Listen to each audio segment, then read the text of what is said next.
मेरा नाम सुरजीत सिंह अरोड़ा है जी। मैं दो सवाल पूछना चाहना, एक नहीं। पहला सवाल तो यह है कि असी जिंदगी ਦੇ ਵਿੱਚ ਦੇਖਿਆ, ਆਪਣੀ ਪਿਛਲੀ ਜ਼ਿੰਦਗੀ ਜਾ ਕੇ ਦੇਖੀਏ, ਜੋ ਅਸੀਂ ਪਲਾਨ ਕਰਦੇ ਸੀਗੇ ਉਸ ਮੁਤਾਬਕ ਜ਼ਿੰਦਗੀ 'ਚ ਘਟਨਾ ਨਹੀਂ ਘਟੀਆਂ। ਅਸੀਂ ਜੋ ਚਾਹੁੰਦੇ ਸੀ ਉਹ ਨਹੀਂ ਹੋਇਆ, ਹੋਇਆ ਉਹੀ ਜੋ ਪਰਮਾਤਮਾ ਚਾਹੁੰਦੇ ਸੀ, ਸਤਿਗੁਰੂ ਚਾਹੁੰਦੇ ਸੀਗੇ। ਮੈਂ ਇਹ ਜਾਣਨਾ ਚਾਹੁੰਦਾ ਕਿ ਕਿਆ ਸਾਨੂੰ ਆਪਣੇ ਆਪ ਨੂੰ ਪਰਮਾਤਮਾ ਦੀ ਮਰਜ਼ੀ 'ਤੇ ਛੱਡ ਦੇਣਾ ਚਾਹੀਦਾ, ਕਿਉਂਕਿ ਅਸੀਂ ਜੋ ਚਾਹੁੰਦੇ ਹਾਂ ਉਹ ਤਾਂ ਹੁੰਦਾ ਨਹੀਂ, ਅਸੀਂ ਆਪਣਾ ਕਰਮ ਕਰਦੇ ਹਾਂ। ਦੂਸਰਾ ਸਵਾਲ ਇਹ ਹੈ, ਤੁਸੀਂ ਕਿਹਾ ਹੈਗਾ ਕਿ 2 ਔਰ 2 4 ਕਰੋ, 2 ਔਰ 2 3 ਜਾਂ 5 ਨਾ ਕਰੋ। ਮੈਂ ਇਹ ਜਾਣਨਾ ਚਾਹੁੰਦਾ, ਕਈ ਵਾਰੀ ਅਸੀਂ ਕਿਸੇ ਆਫਿਸ ਕੰਮ ਕਰਾਉਣ ਜਾਂਦੇ ਹਾਂ, ਉਹ ਅਫਸਰ ਕੰਮ ਨਹੀਂ ਕਰਦਾ, ਅਸੀਂ ਜਦ ਤੱਕ ਉਹਨੂੰ ਪੈਸੇ ਨਹੀਂ ਦਿੰਦੇ। ਇੱਕੋ ਹੀ ਤਰੀਕਾ ਹੈ, ਅਸੀਂ ਨਹੀਂ ਕਰਾਂਗੇ ਤਾਂ ਉਹ ਕੰਮ ਨਹੀਂ ਕਰੇਗਾ। ਦੱਸੋ ਅਸੀਂ ਪਰੇਸ਼ਾਨ ਹੋ ਜਾਵਾਂਗੇ। ਅਸੀਂ ਕੀ ਕਰੀਏ? ਅਸੀਂ ਜੀਵਨ ਜਾਂਚ ਕਿਵੇਂ ਕਰੀਏ? ਨਾ ਕੀ ਹੈ ਤੁਹਾਡਾ? ਸੁਰਜੀਤ ਸਿੰਘ ਅਰੋੜਾ। ਮਾਨਯੋਗ ਸੁਰਜੀਤ ਸਿੰਘ ਜੀ, ਤੁਹਾਡਾ ਪਹਿਲਾ ਕੁਐਸਚਨ, ਜੋ ਅਸੀਂ ਸੋਚਦੇ ਹਾਂ ਉਹ ਨਹੀਂ ਹੁੰਦਾ, ਹੈ ਨਾ। ਉਹਦਾ ਕਾਰਨ ਇਹ ਹੈ ਕਿ ਸਾਡਾ ਸੋਚਣ ਵਾਲਾ ਜਿਹੜਾ ਮਨ ਹੈ ਉਹਦੇ ਕੋਲ ਵਿਜ਼ਡਮ ਹੈ ਹੀ ਨਹੀਂ। ਇਸ ਕਰਕੇ ਅਸੀਂ ਜੋ ਸੋਚਦੇ ਹਾਂ ਉਹ ਮੋਸਟਲੀ ਗਲਤ ਹੁੰਦਾ ਹੈ, ਰਾਈਟ। ਸਾਨੂੰ ਰੱਬ ਉੱਤੇ ਛੋੜਨਾ ਕਿ ਨਹੀਂ ਛੋੜਨਾ, ਇਟ ਡਿਪੈਂਡਸ कि असी किस गल वास्ते कह रहे हैं। फॉर एग्ज़ाम्पल, मैंने अपनी बेटी की शादी की और उन्होंने दाज के नाम पर मेरी बेटी को जला दिया, मैं इसको भगवान के ऊपर छोड़ दूँ? मैं कुछ होर पूछना चाहता सीगा कि असी जीवन दे विच जो भी घटना घटी है वो परमात्मा जो चाहते सी वो होया, जो असी चाहते सी वो नहीं होया। मेरा कहने का भाव है, क्या सानू अपने आप को परमात्मा की मर्जी से छड़ देना चाहिए?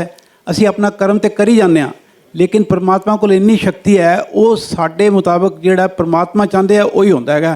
तो मैं ये कहना चाहना कि इसका मतलब ये है कि सानू उस सतगुरु नाल जुड़ जाना चाहिए, जो उसकी मर्जी होएगी वही होएगा। सानू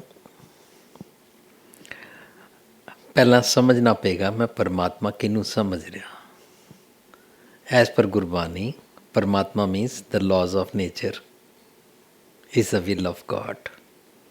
जो यूनीवर्सल लॉज होंदे ने ना, उन्होंने परमात्मा कहते हैं।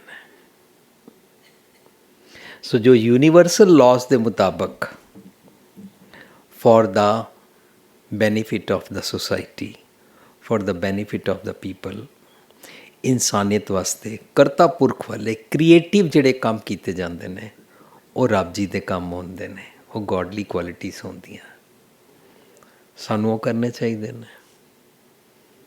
मैं सोच रहा मेरे बच्चे का रिश्ता फलानी जगह हो जाए, मैं समझ रहा मैनू फलानी जॉब मिल जाए, मैं समझ रहा मेरा मकान बन जाए, यह गल्लां दा ताल्लुक रब जी नाल है नहीं है। First we have to find out what kind of God I believe in. Do I believe God for these petty things to be done, or I have to believe in God? मैंने एक तसव्वुर करना पेगा, जैसा God मैं तसव्वुर करांगा वैसा मेरा मन बनेगा और मेरा थॉट प्रोसेस बनेगा और वैसा मेरा करेक्टर बनेगा। So my character is manifested subject to the God. मैंने तसव्वुर किया, हम सब ने तसव्वुर किया, मरने के बाद भगवान लेखा जोखा करता है और नरकों में फेंक देता है। दैट मीन्स माफ़ नहीं करता। इसलिए हम आज ह्यूमन बीइंग जो हैं, हम एक दूसरे को माफ़ नहीं करते हैं। जैसा गॉड हमने सोचा वैसे हम बन गए, जैसा गॉड हमने सोसाइटी में प्रचार किया वैसी सोसाइटी बन गई। अब गुरबानी बोलती है, ए मन जैसा सेवे तैसो होए तेहे कर्म कमाए। अब मेरे को आज सोचना होगा मैं कौन सा गॉड बिलीव करता हूँ। काइंड हार्ट वाला, मीठा बोलने वाला, ईमानदारी वाला, तो वैसे वाला बन जाएगा तो भ्रष्टाचार खत्म, तो पैसे भी नहीं देने पैणगे। तुहाडा दूजा क्वेश्चन नाल ही आंसर हो गया। We don't have to leave everything for God. गल गल ते रब जी नूं विचकार लिआउण दी लोड़ नहीं है। गल गल ते रब जी दे लॉज नाल जीना है, क्योंकि चारों पासे बलिहारी कुदरत वਸਿया। रब जी इस दुनिया सृष्टि च ओमनी प्रेजेंट रहते हैं, मीन्स उनके लॉज इनएविटेबल हैं। लॉज को रब जी बोलते हैं एज पर गुरबानी। कोई ऊपर आसमान पे बैठे हुए रब जी को तो रब जी नहीं बोलते हैं कि मैं कुछ और सोचता हूँ वो कुछ और सोचते हैं, उनके ऊपर छोड़ दो, चलो आपकी मर्जी। इस तरह नहीं है। गुरबाणी कहती है दद्दा दोष न देऊ किससे, दोष कर्मा आपनिया, जो मैं किया सो मैं पाया। दोष ना दीजिए अवर्जना, तू किसी को ऊपर ब्लेम्स मत रख। है कोई किसी दे रिलीजन की गल नहीं चल रही, किसी उत्ते कोई ब्लेम ना रख। It's very simple. मैं सोचा मेरी शादी हो जाए, मेरे घर पुत्र हो जाए, पुत्र नहीं होया, पर मैं सोचा मेरे घर औलाद हो जाए, औलाद होई तो वो हार्ट विच होल सी, डायबिटीज सी, वो डाउन द सिंड्रोम वाला बेबी जम्मिया, ਉਹਦੀ उम्र 15 साल हो गई पर एक्शंस ਉਹਦੇ 5 साल वाले ने। All these things we don't have to talk about God for these things. I have to talk God subject to Manu God subject ਨਾਲ virtues ਕਿਹੜੇ ਸਮਝ ਆਉਂਦੇ ਹਨ। That's it. And live according to virtues. Welcome. Thanks for sharing. Thank you, sir. Respected sir and dear audience, myself Jasveer Singh Bhatia, resident of Guru Tegh Bahadur Nagar, Jalandhar. I am a bank employee. Yesterday night, first time I saw him, heard him, and understand him. Before I ask a question, I want to clear one thing, and that is, I am not against anyone and not criticizing anyone. My only question is, sir, what is God? कोई भी godly qualities ਨਾਲ ਜੀਣਾ is called God, because God concept is godly qualities. Virtues ਨੂੰ ਜੀਣਾ, virtues ਦੀ source ਨੂੰ God ਕਹਿੰਦੇ ਨੇ, right? और मुश्किल ये हो गई है कि लोगों ने ये मान लिया है जब हम मर जाएंगे, बात में साथ में कर दी गॉड इज़ ओमनी प्रेजेंट, साथ में बोल दिया यहाँ कण कण में भगवान है, और साथ में क्या मान लिया, जब एक दिन मर जाएंगे, मरने के बाद ऊपर शमान पे कहीं स्वर्ग में या पैराडाइज में भगवान जी के घर जाएंगे। यही मानते हैं ना हमसे, यस और नो लाउडली। तो फिर एट प्रेजेंट तो मेरे जीवन में गॉड का कोई काम ही नहीं रहा, है ना।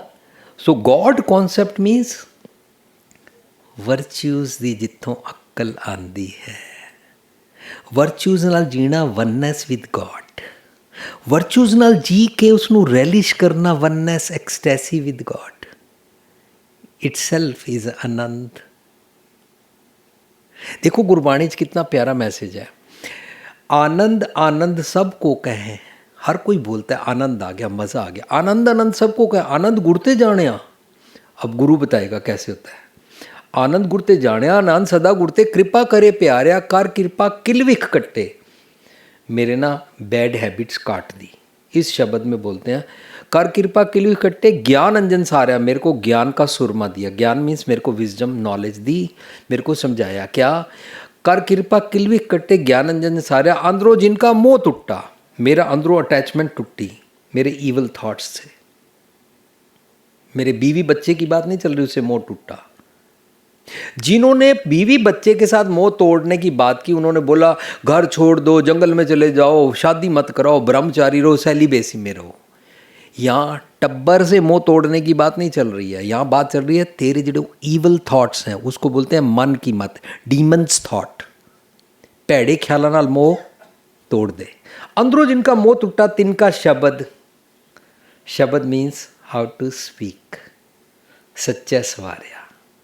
Once you speak softly, nicely, musically, lovingly, भाख्या पाओ अपार वाली बोली, हर किसी नाल मिठा बोलने वाली बोली, कहना ना कि आनंद है।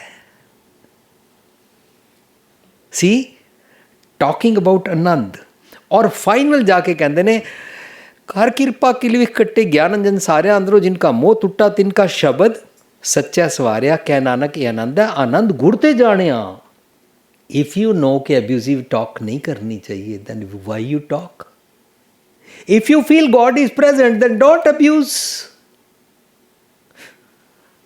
सिंपल हो गया ना। ਅਸੀਂ ਤੇ ਰਾਹ ਜਾਂਦੇ ਬੰਦੇ ਨੂੰ गाला ਕੱਢਦੇ हैं। लोगों को मैंने सुना उनके एक सेंटेंस में 4 गाली के वर्ब ना हो तो उनका सेंटेंस पूरा नहीं होता।